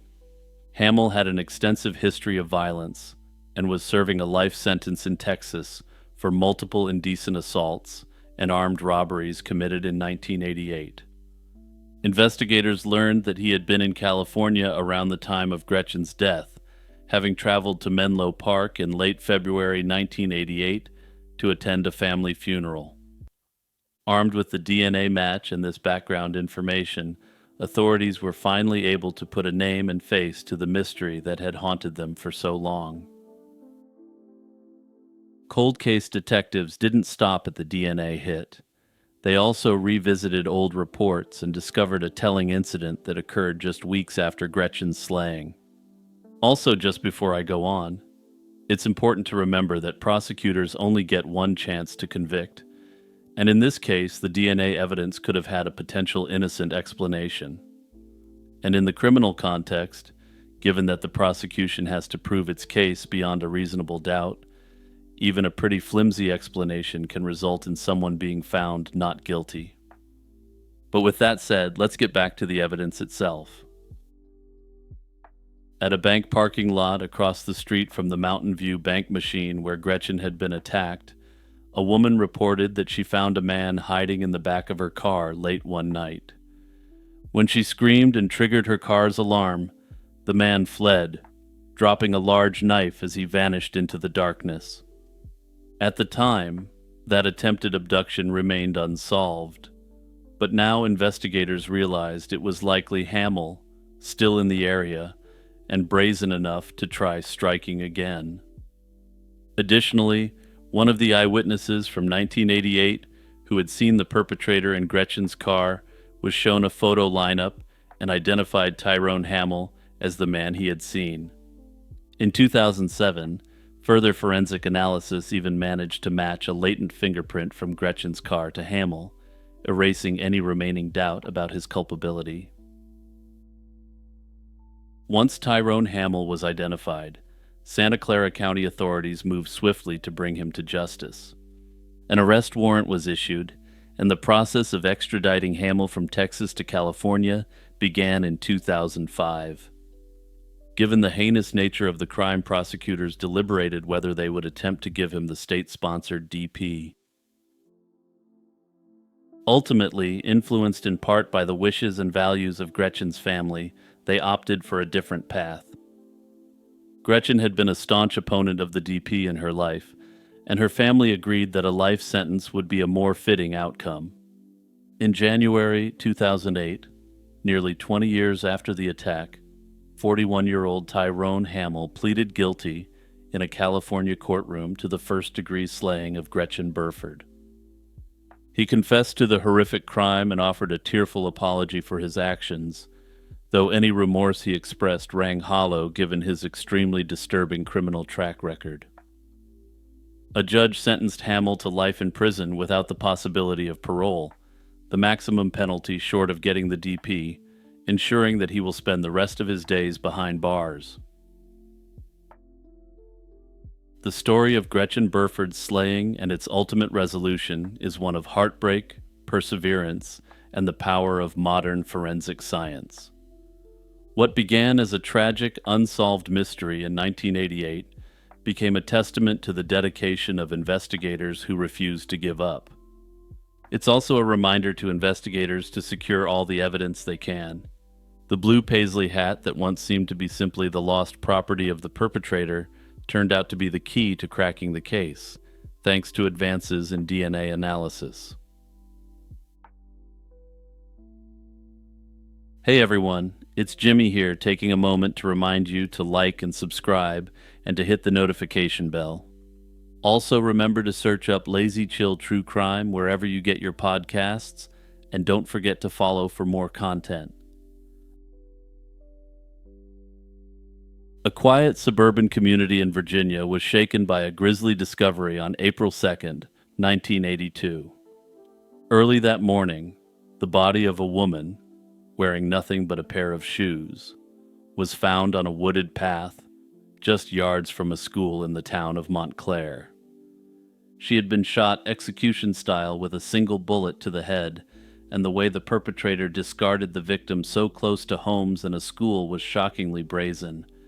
It would take several days before the victim could be identified as 43-year-old Hilda Amelia Roche of Lake Ridge, Virginia. Hilda Roche was an independent woman building a life for herself in Northern Virginia. At 43 years old, she was a divorcee with a stable career in a civilian job at the Department of the Army in Arlington. Friends say Hilda was sociable but careful about whom she trusted. By early 1982, she had begun venturing out to meet new people, cautiously exploring the local social scene. On Friday, March 25th, 1982, Hilda went to Rafters, a popular singles bar in Alexandria, looking to unwind. That night, she met an intriguing man and hit it off with him. Hilda was charmed. She later told friends she had dinner with this stranger, and even went back to his apartment that evening. She was impressed by the man's suave persona. He seemed to be single, attractive, and apparently wealthy, even driving an expensive car. He claimed to be a government contractor from Florida and said he lived at the nearby Oakwood Apartments in Alexandria. Oddly, Hilda never revealed this mystery man's name to her friends. One friend, sensing red flags, warned Hilda not to believe everything the man said, cautioning her not to fall for his flashy tales. But Hilda was optimistic about her new acquaintance, and perhaps thought her friend was a bit jealous. She made plans to see him again soon, not realizing that this chance meeting was about to lead to tragedy. A week after Hilda's night at the bar, a terrifying sequence of events unfolded. In the early hours of April 2nd, 1982, a passerby came upon a horrific scene near an elementary school in Montclair. The body of a woman lying on a footpath. The victim was completely lacking in clothing except for a pair of tennis shoes, and her remains had been dumped alarmingly close to nearby homes and the school grounds. She had been slain by a single shot to the back of the head, and evidence suggested she was subjected to an indecent assault as well. It took about 3 days for authorities to put a name to the victim. When Hilda Roche failed to show up at work, concerned colleagues notified police, who went to check on her townhouse. Inside Hilda's living room, officers found her purse with identification, including a military identification card. Using that information and fingerprints, they soon confirmed that the woman was Hilda Roche. Those lost few days before identifying Hilda had set the investigation back, but now detectives could begin retracing her steps. Evidence in Hilda's home painted a chilling picture of what had occurred. Her bedroom was in shambles, bed linens tossed, clothes strewn around, and bits of adhesive tape on the floor. It was clear a violent struggle and a disturbing assault had taken place there. Crucially, there were no signs of forced entry at the townhouse, indicating Hilda had willingly let someone inside. This pointed directly to the mysterious acquaintance she had recently met. Later, residents living near the wooded area where her body was found recalled hearing a single shot in the pre-dawn hours of April 2nd. Though investigators could never confirm it, this was likely the exact moment Hilda was slain. With evidence suggesting Hilda knew the perpetrator, detectives turned their focus to her recent contacts. Friends immediately brought up the unknown man from the bar, the charming stranger Hilda had met at Rafters just days before her death. Investigators zeroed in on the one concrete detail Hilda had shared about him. He lived at the Oakwood Apartments in Alexandria. Police combed through tenant records for that large apartment complex, reviewing hundreds of files in search of anyone matching the description of Hilda's mystery date. After this exhaustive effort, they narrowed it down to 32 possible names of men who fit the profile. Even with a suspect list, detectives needed a definitive link. They soon learned that on the night Hilda met this man, she had lost her wallet at the bar.